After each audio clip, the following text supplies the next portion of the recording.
Speaker requested for a faith nominee, only to realize that after the faith nominee, the NDC has smuggled Mr. Akudzeto Ablakwa into the committee room. He came fully dressed with his wife and other family members, and he was forcing his way to take his seat. Not only him, there were other regional minister nominees who have not been programmed, but they have forced them into the committee sitting room. Their plan was to use their so-called supermajority to intimidate us. The NDC must know, here and now, that they won an election. And that election they won, they have to govern together with us.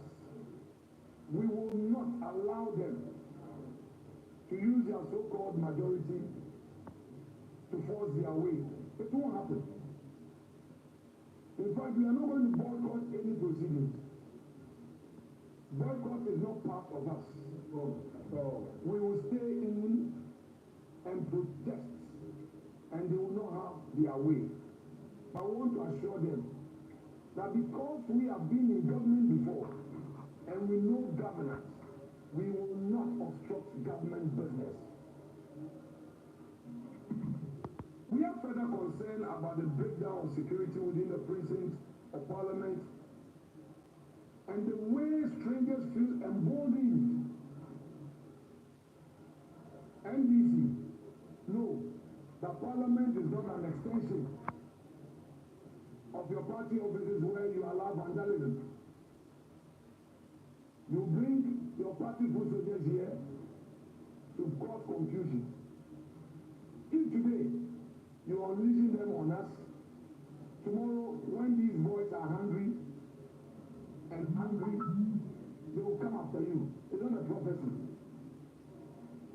It's a reality. We cannot be intimidated even as we perform our legitimate constitutional mandate. And we caution the parliamentary service led by the clerk to Parliament and his able marshal to urgently step up security within the precinct of Parliament and protect the minority to enable us to do our work. It will be an eyesore to witness supporters of the minority also invade Parliament House to provide security for our side. Our members are asking us questions, but we keep assuring them that we are a party of law and order. We believe in the police, and we know the police can do a good job. We are fortified by the conventions of the House, which have provided to ranking members of committee the opportunity to inquire deeply into every nominee of the president without limit to questions. Since 1993, ranking members have always been given an unlimited opportunity. Why is it that when it gets to Apenyo Market, the NDC would want to frustrate the process? In any event, it is not every nominee that I question. This morning, the nominee for Ministry of Health, we spent only 30 minutes. So the nominees themselves should know that they are now coming into public office. Their conduct, their humility, their conduct will help matters. If you have a nominee who is so arrogant, so partisan, so disrespectful, so deceptive, so dishonest, you don't expect us to spend 5 minutes. Those who come and prepare well and know their brief and show us respect, we also reciprocate. Not those who would come and be insulting and abusing the Chief Justice of the Republic, the former President of the land, and you expect us to clap for them and take tea with them. We will not. I'm therefore cautioning the chair of the committee not to yield to those extremists who are pushing him to assert his authority because he's weak. The chair of the committee should know that we respect him. But I must also be quick to commend Honorable Mahama Yarega. He has shown leadership. His diplomacy is at its all-time best. He's done well. His engagement, the transparency he has introduced, should it continue, would have a very peaceful parliament. How he engages us is the way to go in this parliament. But to my respected friend, Roxanne Eche Dakiamako, if you think that he is still in opposition and he would be a bully, then he would meet his meter. The Fremako has gained notoriety of shouting, yelling, undermining his own chairman, interrupting proceedings, undermining his own majority leader, and he describes himself as the avant-garde of the government. Really, is it the first majority chief whip? The majority chief's role is to be a key negotiator. He should be a diplomat in the chamber. And his job is not to fight. If he did so successfully in opposition, now he is in government. So President Mahama and his government may have to rethink their choice of Roxanne Eche Dakiamako as their majority chief.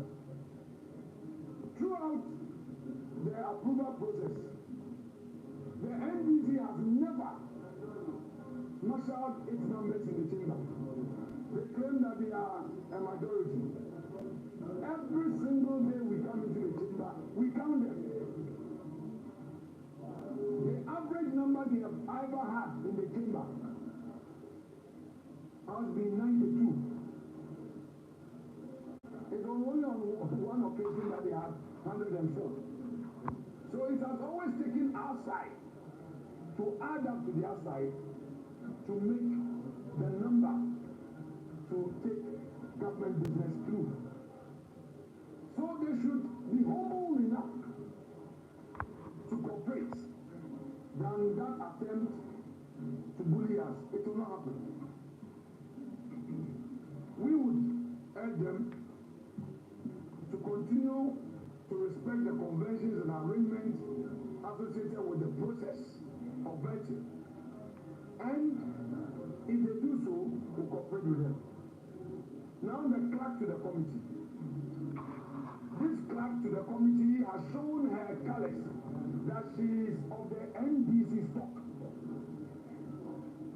We are going to officially write to the clerk to Parliament to withdraw this lady from the appointment committee. And that lady must either resign as a parliamentary staff or change her posture without delay. When we were in government, this same clerk will insist that the minority must have its say, read through reports before it is signed by the chair. This same clerk today will advertise those who have been scheduled for vetting at midnight without notice to us as minority. Reports get signed, and the first time the minority will see the report will be on the floor.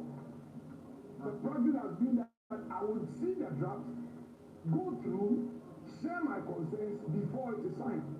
But on a number of occasions, I try to engage quietly to resolve these things. Not even once has this NDC clerk brought a report to my attention. her numerous sins. She committed another grave sin this morning again. We were in Parliament as early as 8 o'clock to have our caucus meeting. When we were done, the majority chief would reach out to the chief whip of our caucus that they wanted us to have a meeting. We agreed to the meeting. They said they were waiting for the majority leader. Indeed, the majority leader himself called me that he was on his way and that the meeting should be held in his office. While waiting, we now saw the NDC caucus commencing their vetting. And this same clerk, without reaching out to us, administered the oath. What an irresponsible clerk we have. What an unprofessional clerk we have. What a partisan clerk we have. She must be ashamed of herself and ashamed of her profession as a parliamentary service staff. We will not spare her. We will go all out to deal with her in accordance with law if she will not change. Our parliament boasts of mature conventions and practices, and this we have navigated all these years. We will urge our colleagues one more time to cooperate with us.